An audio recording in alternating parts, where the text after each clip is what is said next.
Welcome to my Redeemed Vel'Koz guide. This comp is a bit hard to play and has a couple of different variations, so in this video I will cover the build, what items you make, how to play the early, mid, and late game, and then we finish off going over in-depth positioning.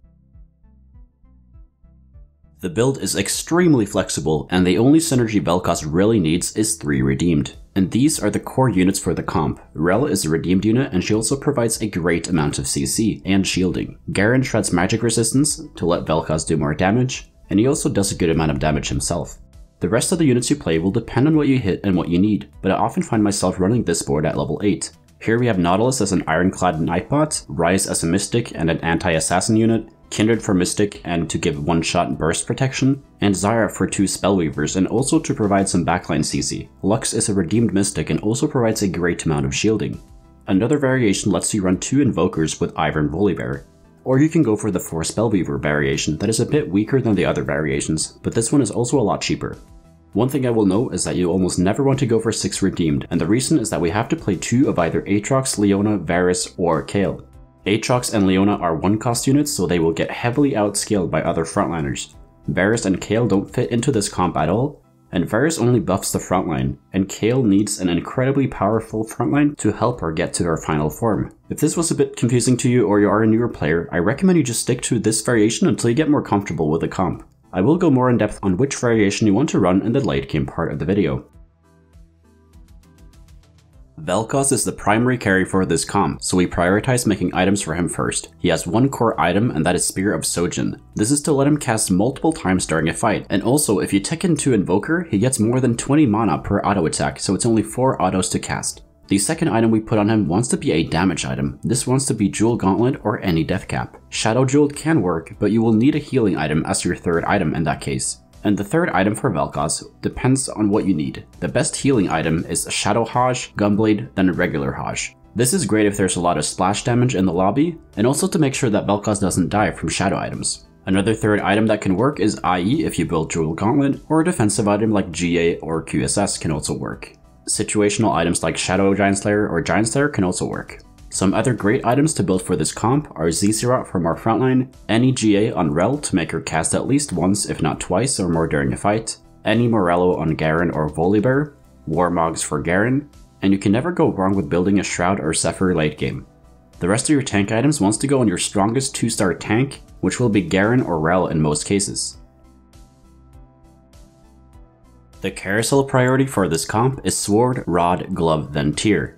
The reason Sword is main prio is because we need 1 sword for Sojin and 1 sword for either GA or Gunblade. Since this comp revolves mostly around 3 and 4 cost units, we can play any opener we want to, and then just transition into Velkoz later. The best opener for this comp by far is Hellions with Ziggs as the item carrier for Velkoz, and some other openers that can work are 2 Assassins with Kha'Zix carry, 3 Abomination with Brand carry, and Lissandra with 2 Renewers and Dawnbringer frontline. Once we've found our comp, we need to make items. And as a general rule, we want to make an item if we have 4 or more components. Some good items to build early game that transition well into Velkoz late game are any Bramble Vest, any Declaw, any GA, Shadow Hajj, Jewel Gauntlet, any Death Cap, and Spear of Sojin. Your early game strategy will depend a lot on how good your opener is. In some games you will play for a loss streak, and in some games you will play for a win streak. If you want to learn more about how to play the early game, check out my guide where I go in depth on the subject. At the Krugs round, you should have more direction towards a comp. The general requirements to play Velkoz is to have at least 1 component for Sojin and 1 component for a damage item. The units we have don't really matter, but having upgraded redeem units or Spellweavers definitely lean us more towards Velkoz. During the mid game, you always want to hold Velkoz and Rel if you're not playing them, and you want to hold the other units as well if you don't lose eco for holding them.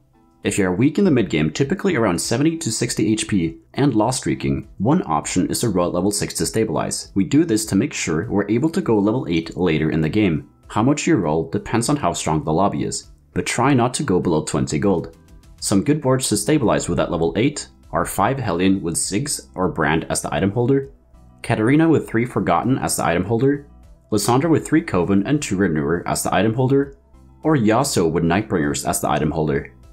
The other option is to keep your loss streak and then level to 7 on stage 3-5 and all in, meaning you roll until you are stable, which often leads you to roll close to 0 gold.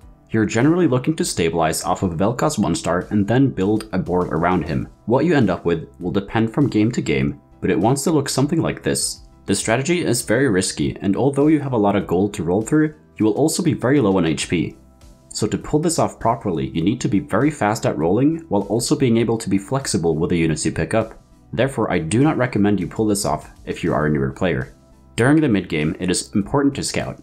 You want to look at people's items, units, synergies, and what comp they're going for. We do this so we can optimize our late game build. Another important reason is so we can see how many other people are playing Velkoz.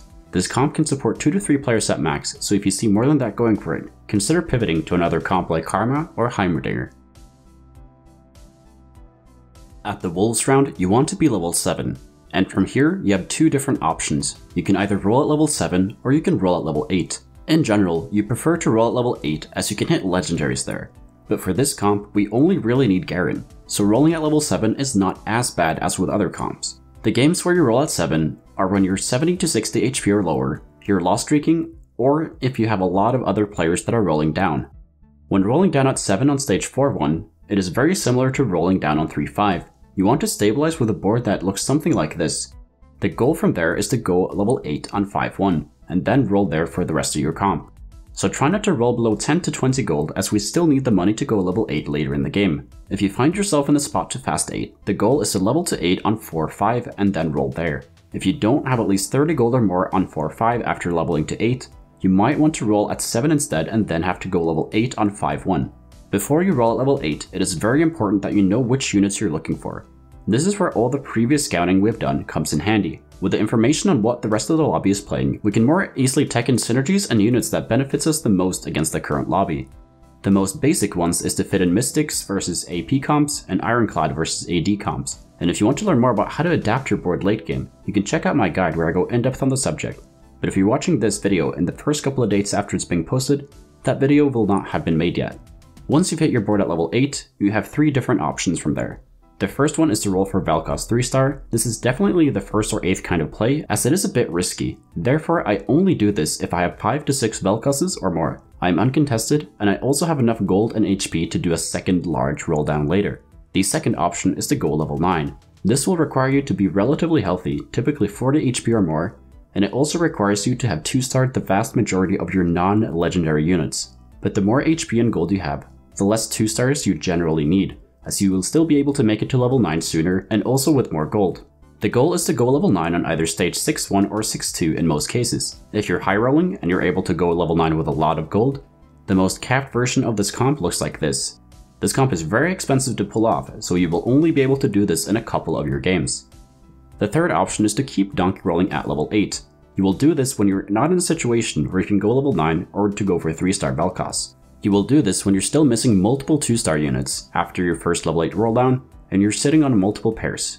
In addition, if you're not very healthy and you can't sack most of stage 5 to go level 9, you might just be hard stuck level 8 for the rest of the game. This isn't as bad as it sounds, as we can still get a good placement as long as we are positioning properly. First, I will go over general positioning with this comp, then I will go over some in-depth examples. General positioning looks like this. We want Velkoz on the opposite side of the enemy carries. So if you need to swap sides, it looks like this. We have Lux on the opposite side of Velkoz, so that she shields our entire backline and helps us sustain from splash damage. Zyra is on the opposite side of Velkoz to CC carries Velkoz can't reach at the start of the fight. Kindred and Ryze are next to Velkoz to keep him safe from assassins and also to prevent him from getting one-shot. Rel is in the middle, but a bit farther away from Velkoz so he gets the shield. Garen is in the middle to make sure his ult goes off to shred the magic resistance. Now let's quickly talk about how Velkoz targeting works, because it is somewhat complicated. He targets the enemy that is the closest to the middle of the map. So here, he's targeting Volibear. Aphelios just happens to be in the ultimate's pathway, and you can see here Velkoz is still targeting Volibear, but here enemies in the middle back would be getting hit. The enemy player can very easily offset their frontline from dead center to protect their carries. Here Velkoz won't hit Aphelios even though he's on the opposite side of him, but you can counter the enemy offsetting their frontline by moving your Velkoz closer to the middle. The way I like to think about Velkoz targeting is like a rubber band that's being stretched between 2 points, and then you shoot it in the direction it's being stretched in. Where Velkoz decides to ult is a two-way relationship between where Velkoz is positioned and where the enemy frontline is positioned. Against the first guy, the big threat is Velkoz. We offset our front line a bit to the right so that the enemy Velkoz targets our Garen. Our Velkoz targets the enemy Garen and also the enemy Velkoz. Our Zyra is stunning Velkoz, and we are also getting great value out of the Rel and Garen here. Kindred is once again close to our Velkoz to protect them from getting one-shot. Against the second guy, the big threat is Vayne. Our Velkoz is lined up to hit Vayne with his ultimate. Zyra is being thresh bait here and also will hit Vayne if she gets to ult. Ryze and Wolf are blocking Katarina from hitting Velkoz. Nautilus is blocking Warwick from slowing our frontline. Against the third guy, the big threat is Heimerdinger. We have Velkoz lined up to hit Heimer, Kindred is next to him, and Nautilus is forcing Volibear to not ult our Velkoz. Zyra and Ryze are left side to deal with the monstrosity once it comes out. Against the fourth guy, the big threat is Lissandra. We position Velkoz to ult the entire enemy team. Zyra is also CCing most of the enemy team. Kindred is once again close to Velkoz, and Ryze is going to be CCing LeBlanc to make sure she doesn't CC our backline. Thank you so much for watching. If you learned something, please leave a like and subscribe to the channel. Comment down below what video you want me to make next, and if you want to get better at TFT, join the Discord. We got over 2,000 other players there who are hungry to climb. And if you want to get coached by me, the information is over on the Discord server as well. So take care and see you in the next video.